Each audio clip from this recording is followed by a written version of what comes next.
नमस्कार. आपण ह्या व्हिडिओमध्ये मी टेलिग्रामला बघा जी प्रोजेक्ट छायाची टार्गेट बॅच 2022 साठी आहे. 19 जूनला जी प्रिलिम्स एक्झाम आणि 15, 16, 17 ऑक्टोबर मेन्स एक्झाम राज्यसेवा ते टार्गेट पकडून 13 ते 15 जानेवारीच्या आसपास सुरू होणारी ती बॅच आहे. वर्ष ते साधारण 1.5 वर्ष चालेल. तुम्ही म्हणाल की ते आयोगानं सांगितलंय ह्याच वर्षात संपणार, म्हणजे ते सगळं प्रिलिम मेन्स मग 1.5 वर्ष कसं काय, असे बाळगत प्रश्न असतात.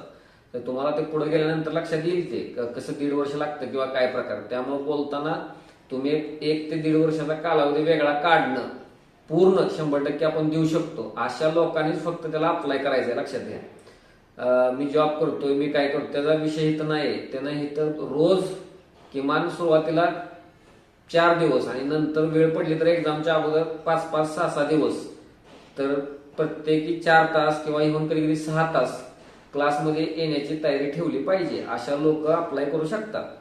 तर त्याची काय वैशिष्ट्य मी टेलिग्रामवर टाकली होती बॅचची, आणि हा व्हिडिओ कुणाला अजून फायद्याचा होईल. जे काय लोक घरी करतात किंवा अन्य अकॅडमीमध्ये करत असतील, सगळेच काय आमच्याकडे येत नसतात, पण त्या लोकांना पण काय दर्जाचं काम किंवा ते काय तुम्ही करायला पाहिजे नेमकं, तर ते तुम्हाला त्यातनं थोडे काय अंदाज यावा ह्यासाठी पण हा व्हिडिओ बनवतोय. किंवा मुलं जे मेसेज पाठवतात व्हॉट्सअपला किंवा काय, त्याला उत्तर देण्याचा हा प्रयत्न आहे बघा. की तिथं 15 प्रवेश असतात सुरुवातीला. 17, 18, 20 किंवा काय असू शकतात मुलं, म्हणजे ते 20 वगैरे नाही, पण 17 पर्यंत असू शकतात. पण शेवटी 15 ते म्हणजे 15 हा आकडा मी माझ्या डोक्यात असतो की बाबा 15 एका वर्षासाठी हँडल करायचं. तर त्यामध्ये 15 प्रवेश असतात का, तर ते मला परत त्यांचं चेक करणं किंवा त्यांच्यावर लक्ष ठेवणं, त्यांना प्रत्येकाला वेळ देणं, तर त्याच वेळेला ते शक्य होतं. मग ते 15 कोण, तर त्याला क्रायटेरिया आहे. समजा तो आता काय सगळा सांगू शकत नाही, पण त्यातनं मला जे वाटतं की हा बाबा टिकेल, ते खोटं पण ठरू शकतं. पण मला जे सुरुवातीला काय गेल्या काही वर्षाच्या अनुभवातून कळलं की हा कॅन्डिडेट बाबा शेवटपर्यंत साथ देऊ शकतो किंवा राहील तो, तर अशा कॅन्डिडेटला तिथं एंट्री दिली जाईल. आणि म्हणून ते 15 मुलं असतात. आता 15च का, तर अर्थातच प्रत्येक कॅन्डिडेट हा वेगळा असतो, मी नेहमी सांगतो. तर प्रत्येकात प्लस मायनस येणार, तर त्यामुळे प्रत्येकाला वेळ देता यावा आणि ठराविक लोकांच्यावरच काम करता यावं, तर त्यासाठी ती संख्या ठरवलेली आहे. आणि त्या तत्वावरच मुळात ती बॅच म्हणजे अवलंबून आहे. आता दुसरं एक गोष्ट बघा, मी उलट ह्या व्हिडिओच्या माध्यमातून त्यांचा आभार पण मानतो. कुणाचं, की आता 4, 5, 6 तारखेला मेन्स दिले आहेत असे 3 कॅन्डिडेट आहेत की जे 2022च्या ऑफलाईन बॅच साठी इच्छुक आहेत.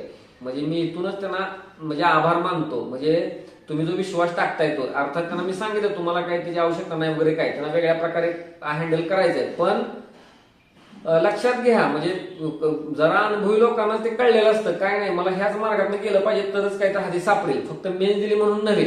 तर त्यांच्या त्या म्हणजे विद्यार्थी दशेत ते स्वतःला आजमावतात. मी मेन्स दिली म्हणजे काय मोठा शहाणा झाला असं समजत नाही. तर त्यामुळे ते ग्राउंडवर लक्षात येतंय बघा. तर मुद्दा काय आहे की दीर्घकाळासाठी जर तुम्हाला, आणि मी त्या लोकांना विचारलं की बाबा तुम्हाला माझी गरज कशासाठी आहे, मी तुम्हाला कसं का वाटते ते बॅच मध्ये बसावं किंवा काय फुलले, तर त्या तिघात म्हणजे साम्य बघा काय आहे. ते पुन्हा एकत्र ओळखीचे पण नाहीत समजा, पण सर ते टिकत नाही जास्त काळ. म्हणजे केलं तर करतोय एक्झामच्या अगोदर, त्या बळावर सुट्ट्या, परत मेन्सला तसंच, मेन्सला कुठं 305च्या पुढे जाताच येत नाही, म्हणजे अशी कंडिशन आल्या स्टॅग्नेशन टाईप. मग 2-3 वर्ष झाले कुठे इंटिग्रेटेड बॅच सुद्धा केलेली आहे, युपीएससी सुद्धा केलेली आहे, असे पण त्यात आहेत. तर हा बघा कळीचा मुद्दा ह्या बॅचचा. म्हणजे दीर्घकाळासाठी तो चालेलच चालेल म्हणून तर ते वाक्य आहे ना, करावेच लागेल अन्यथा टिकणार नाही. त्या व्यक्तीला आणि मला काढून टाकावं पण लागत नाही, तो ऑटोमॅटिक त्याला तो मागं पडत जातो. आपल्याला काय बाबा हे प्रकरण झेपणार नाही आणि मग तो बाजूला पडत जातो. आणि माझं तर असं मत आहे की एखाद्याला वेळ जरी लागला, आता मला नव्यानं पण काय अनुभव आलेत, लक्षात घ्या. सुरुवातीला कॅन्डिडेट वाटतो नरम काय सुमार असेल किंवा काय, पण त्यानं नंतर जबरदस्त प्रगती केलेली आहे असं पण आढळलंय. तर त्यामुळं संधी दिली जाईल बघा. मी ह्या वेळेपासून ठरवलंय, म्हणजे ते काय असू दे कोणी पण, त्याला संधी काय काय दिली जाईल. आणि किती कसा राहतोय, काय करतोय, किती नम्र आहे, किती प्रॉम्प्ट आहे, कष्ट किती करतोय, त्याच्यावर नजर ठेवूनच मग त्याला निर्णय 1-1.5 महिन्यानंतर घेतला जाईल. म्हणजे लक्षात घ्या. पण दीर्घकाळ सातत्य टिकवणं हा मूळ गाभा आहे, मुख्य थीम आहे ह्या बॅचची. की तो जो करत नाही बघा डेली डेली डेली जी गोष्ट, तो ऑटोमॅटिक बाजूला पडत जातो, असा आहे गोष्ट. दुसरी गोष्ट, रोज करण्यातूनच दीर्घ पल्ला गाठता येतो. त्यामुळे कालपर्यंत जे झालं, आता उदाहरणार्थ बॅच चालू होऊन 6 महिने झालेत समजा, तर 6 महिन्यानंतर लेक्चरला मी पहिल्या 5 महिन्यात काय जी गोष्ट झालेली आहे त्यातलं कुठला पण गोष्ट विचारू शकतो. म्हणजे लक्षात घ्या, म्हणजे त्या ठिकाणी आणि त्यात मग ते उघडं पडतं, कुणी रिव्हिजन केली नसेल, कुणी काय केली असेल. सुरुवातीचा काळ 3-4 महिने पूर्ण त्यानं रिव्हिजन कशी करायची, ते का नाही केली तर मग तिथं रिव्हिजन करायची वेळ आली तर करायची. म्हणजे अशी गोष्ट असते. ते सुरुवातीला खेळाचे नियम समजायला जातील 2-3 महिने, पण परत मात्र ते अटॅकिंग राहतं जोरदार. तर ह्याचा अनुभव जर कोणाला घ्यायचा असेल तर तुम्ही नक्कीच ती बॅच जॉईन करू शकता.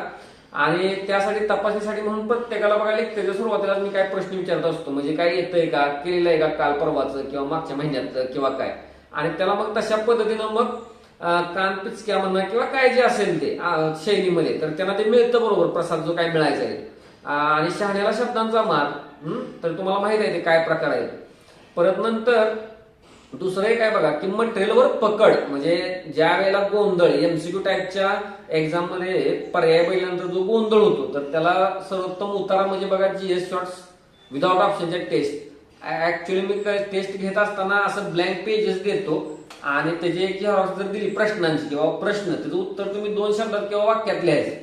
म्हणजे समजा असा पद्धत, म्हणजे स्त्री विचार होती, मग संस्थापक कोण किंवा काय, किंवा एखाद्या संस्थेविषयी कोण कोण निगडीत माणसं आहेत किंवा कसं, समजा हिस्ट्री जगेल, जॉग्राफीला गेलं तर समजा मग कोणतं पण समजा, तर असं पर्याय न देता तर ती गोष्ट बघा तिथे केली जाते. तर त्याच्या मागची भूमिकाच ही आहे की गोंधळ टाळला जावा आणि मटेरियलवर पकड यावी.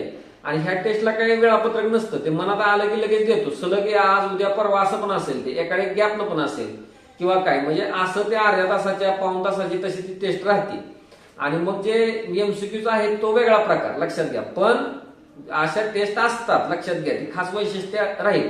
दुसरी गोष्ट पीवायक्यूज वर मात्र आहे ना, प्रिव्हियस इयर क्वेश्चन्स वर नेहमी मी टेलिग्रामवर जे लिहित आलो त्याच्यावर एनकेन मार्गाने त्याला पकड यावी त्या कॅन्डिडेटला, ह्याचा पुरेपूर म्हणजे त्याला ट्राय केला जातो. म्हणजे त्याला पकड कशी आणता येईल, मग त्याला सेग्रिगेशन करून प्रश्नांचं जुन्या देणं किंवा त्यानं ते एकाच वेळेला समजा ते प्रश्न वाचणं एकाच टाईपचे समजा, म्हणजे लक्षात घ्या. त्यात उदाहरण सगळ्याची तर देता येणार नाही, पण तसा एक प्रयत्न असतो. म्हणजे कमांड ही पीवायक्यूज वर यायलाच पाहिजे. आणि त्यासाठी मग एमसीक्यू बनवून सुद्धा मी घेतो 5-5. म्हणजे आता नंतर एक्झामच्या काळात वगैरे मी त्यांना त्रास देत नाही, पण सुरुवातीच्या काही काळात तो स्वतः एमसीक्यू बनवण्यातनं तुम्ही जो प्रश्न सेट असतो किंवा प्रश्न सेट करणारा, तर त्याच्या माइंडसेट कसं ओळखता येईल किंवा ते लॉजिक एखाद्या प्रश्नामध्ये कसं डेव्हलप करता येईल, अयोग्य वाक्य असताना मुळात ते कसं असतं त्याच्यावर स्पेशल बघा ते बोललं जाईल. म्हणजे लक्षात घ्या. तर निव्वळ पाठांतर आणि निव्वळ पकड मटेरियल वाचून पण काय फायदा नसतो, लॉजिक डेव्हलप झालं पाहिजे किंवा अन्य काही बाबी आहेत तर तिकडे तुम्हाला लक्ष दिलं जाईल पीवायक्यूच्या अनुषंगानं. अजून एक दुसरी एक गोष्ट बघा, एक वैशिष्ट्य सांगता येईल किंवा काय, मी नेहमीच टेलिग्रामवरती लिहित आलो किंवा युट्यूबला सुद्धा सांगत आलो की, आणि मी सगळ्यांनाच बघा ही एक तुम्हाला सांगू ना चावीच सांगतो तुम्हाला यशाची, ह्या एमपीएससीतली आणि युपीएससीतली पण येऊन की काय, की तुम्हाला बघा एक्झामच्या अगोदर आहे ना बरीच जण सांगतात, आता समजा एक्झाम आहे 26 फेब्रुवारी कंबाईनची, मग 26 फेब्रुवारीच्या अगोदरचे 7 दिवस, 21 फेब्रुवारी ते 26 फेब्रुवारी त्याच्या अगोदरचे 8 दिवस, मग असे एक रिव्हिजनचे टप्पे लोक करतात. तर हे मला पद्धत मान्य नाही आणि माझ्या मुलांच्याकडनं मी त्यांच्यावरती वेळ आणून देत नाही की त्याला त्यावेळेला रिव्हिजन करायला लागू दे. रिव्हिजन ही रोज केली जाणारी गोष्ट आहे, म्हणजे लक्षात घ्या. तर आता करतात सुद्धा रिव्हिजन गोष्ट रोज, पण त्यातनं आउटपुट किती येणार हे कोण तपासणार, तिथं मी आहे ना. म्हणजे हा नेमका करतोय का नाही, नुसतं बोलतोय का काय किंवा काय, तर त्याला किती येतंय कालपर्यंत, तुम्हाला सांगितलं प्रश्न विचारतो म्हणून. तर मटेरियलवर पकड आणली जाईल. आता ती काही एका गोष्टीमुळे येत नाही, विशिष्ट प्रकारच्या नोट्स, मग त्या नोटचं पाठांतर हा शब्द नाही उपयोगाला, मल्टिपल रिव्हिजन करून ती गोष्ट तिथं पिक्टोग्राफिक मेमरीमध्ये ती साठवत जाणं. मग इथं दिलंय का तिथं दिलंय किंवा कम्पॅरिझन टाईप, कुठं खास टेबल, कुठं मायक्रो नोट किंवा काय, किंवा त्याचे संबंध जोडणे, गुंतागुंत तयार करणं, असं बघा प्रकार केलं जातं. आणि लक्षात घ्या 1-1.5 वर्ष बसायचं आहे, भरपूरच गोष्टी कळून जातात. ते टिपिकल जे इंटिग्रेटेड बॅचेस असतात, कोण येणार बोर्डवर शिकून जाणार, काय करणार, त्याचा ताळमेळ नाही काय, असं बिलकुल चालत नाही, लक्षात घ्या. तर ते सगळ्याच गोष्टी काही तर सांगता येणार नाहीत, पण एक थोडं. मग त्यातलं सगळ्यात महत्वाचं वैशिष्ट्य बघा टीचिंगची स्टाईल जी आहे, तुम्हाला मी तिथं लिहिलं असतं की मी जवळपास 80% भाग मी स्वतः घेतो. तर ते ज्या लोकांना आता पटत नव्हतं, ज्यांनी मागच्या वर्षी त्याच्या मागच्या वर्षी बॅच केले त्यांना ते कळत असेल ते कसा स्टॅमिना किंवा ते कसं ते डिलिव्हर होतं म्हणून. तर दररोज 4-4 तास किंवा 5 तास तर असं ते लेक्चर स्वतः मी देत असतो. आणि त्या देण्याचा उद्देश म्हणजे आता एक उदाहरण जर सांगायचं म्हटलं, समजा मी आता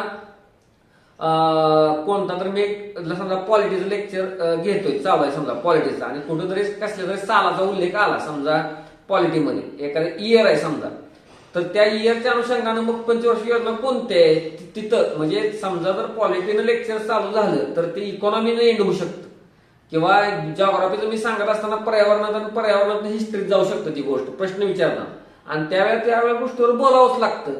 त्यामुळं जसा पेपर मिक्स टाईप येतो तुम्हाला तिथं तसंच ती घेतलं जातं. एक माणूस येणार मॉडेल शिकवणार पॉलिटिक्स, त्याचा जॉग्राफीशी काही संबंध नसणार, जॉग्राफीचा त्या दुसऱ्या हिस्ट्रीचा काही संबंध नसणार, असं होत नाही.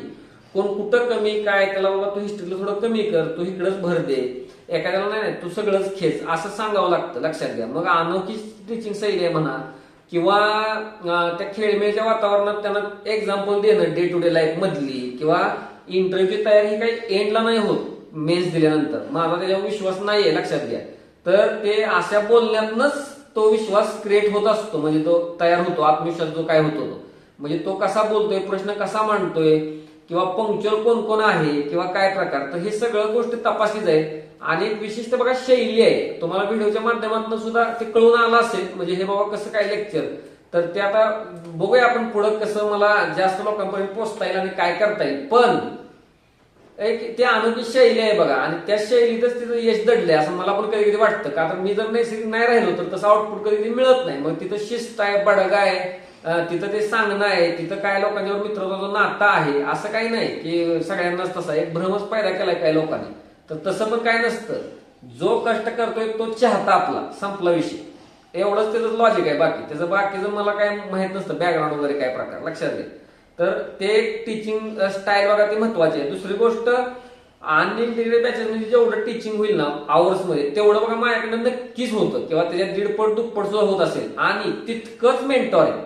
मी जे व्हिडिओतनं बोलतोय 10-10 मिनिटं 15-15 मिनिटं बोलतो, तिथं मी तास ते सुरू झालं तर ते प्रकार चालू होतो. मग जर सांगायचं त्यांना अनुभव समजा, आणि खास मग त्यांचं कसं ते कल्चरल कॅपिटल वाढेल, किंवा त्यांचं ब्रॉड माइंड कसं होईल, गोष्टींकडे बघण्याचा दृष्टिकोन कसा होईल, काय ठराविक राजकारणातली उदाहरणं किंवा काय, ती ठरवून नाही पण ओझर ते येत जातं, ते काय गोष्ट आहे. कारण टार्गेट शेवटी काय, आउटपुट काढणं.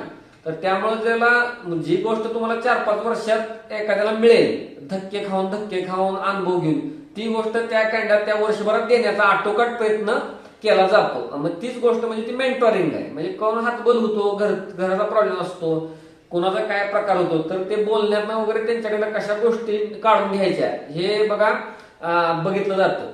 आणि तो कॅन्डिडेट आमूलाग्र बदलेल, त्याच्या कुटुंबांना पण ते जाणवेल काय प्रकार आहे, तो कसा आपल्या देहाप्रती प्रामाणिक राहील, स्वतःप्रती कसा प्रामाणिक राहील, त्या कॅन्डिडेटमध्ये स्वतः तो बदल बघायला मिळेल, लक्षात घ्या. आता बघा, सगळ्यात महत्वाचं वैशिष्ट्य असं कुठंच नसेल बघा, की ज्या माणसाला किंवा ज्या व्यक्तीला, ज्या विद्यार्थ्याला हे जमणार नाही, म्हणजे एखादा महिना काढला, 2 महिने काढले आमच्या बरोबर, आणि त्याला वाटलं की बाबा मला ह्या मेथडनं काय पचनी पडत नाही, आणि हे तर त्याला बाहेर पडण्याचं स्वातंत्र्य आहे. परफॉर्मन्सला जो टिकला नाही तर त्याला स्वतः मी समजावून सांगतो की बाबा असं नको, तुम्हाला तो वेळ लागेल आणि तुम्ही तुमच्या पद्धतीने ते करा. कारण सगळेच काय इथं प्रोजेक्ट छायामध्ये येऊन अधिकारी होत नसतात. प्रत्येकाची आपली एक विशिष्ट एक प्रवास असतो, त्यामुळे त्या प्रवासाने तुम्ही जाऊ शकता. पण मात्र की जे लोक माग राहतात आपोआप ते पिछडे पडतात, त्यांच्या डोक्यात वेगळंच काय चालू असतं, त्या लोकांना बाहेर पडण्याचं पण स्वातंत्र्य आहे. कुणाला दुबाडलं जाणार नाही, बांधिलकीची जपणूक केली जाईल, लक्षात घ्या. आणि महत्वाचं म्हणजे त्या लोकांना तशा पद्धतीनं जे काय आहे बाबा त्याची इच्छा, त्या पद्धतीनं फी माघारी दिली जाईल, म्हणजे लक्षात घ्या. असं काही नाही, त्यानं जर काय फीची रक्कम दिली असेल तर, म्हणजे लक्षात घ्या, तो एक सगळ्यात महत्वाचा मुद्दा आहे. दुसरी गोष्ट, शिस्तचं जर बघाल तर ते शिस्तीशिवाय काहीच घडत नाही, म्हणजे असा माझा अनुभव आहे. तर म्हणजे शिस्तबद्ध काम चालतं, किंवा त्या माणसानं सकाळी उठल्यापासून ते रात्री 12 पर्यंत काय केलं त्याची दैनंदिन कंपल्सरी मला द्यायचीच आहे. मग ते तपासून त्याचं काय मला करता येईल, हा किती टाकतोय त्यात इनपुट, लेबर काय आहे ते मला तपासता येतं, किंवा एखादा घटक तो रिवाइज किती वेळा होतोय वगैरे काय, तर अशा गोष्टी बघा तिथं तपासल्या जातात. म्हणजे जी काय गोष्ट आहे, म्हणजे आता एखादा म्हणजे वेळापत्रक देणं, शिस्त पाळणं, टाइम टेबल, तर त्या अशा गोष्टींना अनन्यसाधारण महत्व असेल, लक्षात घ्या. परत आता दुसरं एक महत्वाची गोष्ट काय आहे की आता तुम्ही बऱ्याच जणांचा बघा मेसेज येतात की आता सर ती एक्झाम पुढे गेली, आता कसं होणार, काय कसं होणार. अहो तिथं तर एक शिक्षकाचं किंवा मेंटरचं काम वाढतं की त्याला परफॉर्मन्स तसाच कसा तो राहील, आणि सगळ्यात जास्त लक्ष माझं त्याच गोष्टीवर असतं, लक्षात घ्या. की तो तिथं लूज नाही पडला पाहिजे, किंवा आता आयोगानं आगाऊ वेळापत्रक देणं, मग एकावर एक बंबाडिंग परीक्षांचं होणं, मग त्यामुळे टाइम टेबल विस्कळीत होणं, तर अशा गोष्टीला कुठं काय कात्री लावायची आणि काय करायचं किंवा कसं, किंवा अकस्मात एक्झाम पुढे जाणं, त्यावेळी त्यांचा हाय परफॉर्मन्स किंवा उच्च इफिशियन्सी कशी राहील त्याकडं मुख्य लक्ष असतं, आणि त्याच्यात ऍक्च्युली जास्त वेळ खर्च होतो.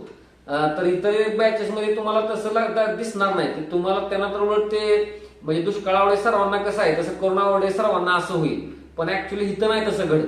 तर आउटपुट ओरिएंटेड, आणि त्याच्यासाठी मग लक्षातच आहे म्हणजे त्या प्रोजेक्ट छायाशिवाय मग मी सांगतो तशा पद्धतीनं पर्याय नाही, त्याला वेळ द्यावा लागतो वगैरे, लक्षात घ्या. तर मग अशा पद्धतीनं चालणाऱ्या बॅच मध्ये लक्षात घ्या की नम्र, कष्टाळू आणि होतकरू विद्यार्थी म्हणजे तशा लोकांचं स्वागत आहे. म्हणजे उतावळा तर त्या लोकांना काय अनुभव आहे, ब्लॉक केलेले आहेत ते, की 50 वेळा मेसेज देणं, शिक्षकालाच प्रश्नांकित करणं, अशा गोष्टींचा लाड केला जाणार नाही. काय काय अति आत्मविश्वास असणारे असतात, मग त्याला फाजील आत्मविश्वास आपण म्हणतो, त्या लोकांना रिमूव्ह केलं जाईल किंवा त्याला घेतलं जाणार नाही. एक लक्षात घ्या, ते कळूनच येतं. काय लोकांना त्यांना अनुभव आला असेल, रिमूव्ह करून किती वेळा विनंती केल्या, एकदा चूक ती चूकच. आणि तिथं कसं नाही, माणसाचा स्वभावाला आपलं ज्याला म्हणतो आपण औषध नसतं तर नाही बदलू शकत. आणि असा पण मला अनुभव आलाय, काय उतावळेखोर लोकांमुळे दुसऱ्या मुलांचं चांगलं नुकसान होतं, ते असुरक्षित होतात. त्यामुळे इथून पुढे तर अत्यंत पारखूनच कॅन्डिडेट घेतला जाईल. म्हणजे लक्षात घ्या, जिथं गोष्ट आणि माझ्यावर ज्यांचा विश्वास आहे किंवा त्या लोकांचं स्वागत आहे, अन्य लोकांनी त्याचा विचार करू नये. तर अशी गोष्ट आहे, तगडं काम करावं लागेल, आणि ते छपाटी वगैरे सारखी लागली पण नाही पाहिजे, लक्षात घ्या. आणि म्हणजे दिला टास्क की ते पूर्णच, किंवा ते आजची आजच गोष्ट म्हणजे ही गोष्ट, आणि पुन्हा कधी नाही ते विसरणं. म्हणजे त्याला 20 नाही, मी जर 20 वेळा म्हणलो तू रिवाइज करून ये, तर ते 40 वेळा करून यायला पाहिजे, असा कॅन्डिडेटचं स्वागत आहे, लक्षात घ्या. तर अशा पद्धतीने ही साधारण 13 किंवा 15 जानेवारी पासून बघा ऑफलाईन बॅच पुण्यात असेल. आणि दुसरं गोष्ट, अशा टाईपच्या बॅचसाठी कित्येकदा सांगून सुद्धा सर मग ऑनलाईन करा आमच्यासाठी, म्हणजे मी तर त्या मेसेजमध्ये सांगतो, मग तुम्ही मूर्ख आहात का, मी किती वेळा सांगतोय ते ऑनलाईन नसणार म्हणून. तर त्याला नाही लागाय माझा सुद्धा, त्या ऑनलाईन मध्ये आता एवढं सगळं कसं घडेल. म्हणजे लक्षात घ्या, ऑनलाईन किती धोकादायक आहे, किंवा मी एका स्वतंत्र व्हिडिओ आहे, तुम्ही तो बघू शकता काय प्रकार आहे. इथं समोर मुलगा असल्याशिवाय मला काय करता येत नाही. मी आता पूर्वी तरी दुसऱ्या बॅच चालवायचं, पण आता ते बंदच करून टाकलं. आणि ते ओमायक्रॉन असू दे ना, काय कसा त्यातनं मार्क काढायचा वगैरे काय ते पक्कच आम्हाला माहिती आहे, त्याला पुढे नेहलाच जाईल. टार्गेट हे 19 जून आणि ऑक्टोबरच असणार आहे येतं. त्यामुळे अशा लोकांनी ज्यांचा विश्वास आहे, ज्यांनी काम बघितलेलं आहे, आणि कोणताही मुलाहिजा न बाळगता, संकोच न बाळगता किंवा न घाबरता, मी काय राक्षस वगैरे काय नाहीये, त्याच्यामुळे त्या व्यक्तीला मला पुढेच न्यायचं असतं. उलट त्याला यश मिळालं तर त्यात माझाच फायदा आहे, जास्त लोकांपर्यंत मी पोहोचेन. त्यामुळं असं डोक्यात काय, आपण काम करू शकतो जे आहे ते, मला सरेंडर व्हायचं आहे बघा. म्हणजे एवढं गोष्ट लक्षात ठेवा, हे सांगतील तसं आणि तेच करायचं. तर अशा लोकांचं स्वागत आहे. तर तुम्हाला सांगितल्याप्रमाणे फोन करायचे नाहीये, तुम्ही व्हॉट्सअपला किंवा टेलिग्रामला, ज्यांचं हे दोन्ही वापरत नाही त्यांनी टेक्स्ट मेसेज दिला तरी चालेल. आणि नंतरची बॅच ही टेलिग्रामलाच चालेल, म्हणजे टेलिग्रामवर माझ्या सूचना जातील, व्हॉट्सअप नंतर दिलं जाणार नाही. आणि मुलींनी खात्री बाळगा की कुणाकडे नंबर तुमचा जाणार नाही किंवा काय प्रकार आहे. त्यामुळं धाडस करा, कधी ना कधी आयुष्यात एकदा प्रचंड प्रकारचा अभ्यास करावा लागतो, मेहनत ओतावी लागते, आणि त्याला माझ्यासारखी जर जोड असेल तर तुम्ही नक्कीच बाजी मारू शकता, तो तुम्ही अनुभव घेऊ शकता. त्यामुळं अशा लोकांचं स्वागत आहे. ह्या नोटवर आपण थांबू. अधिक जर कोणाला काय विचारायचं असेल तर तुम्ही मला व्हॉट्सअपला किंवा टेलिग्रामला मेसेज देऊ शकता. ठीक आहे, धन्यवाद.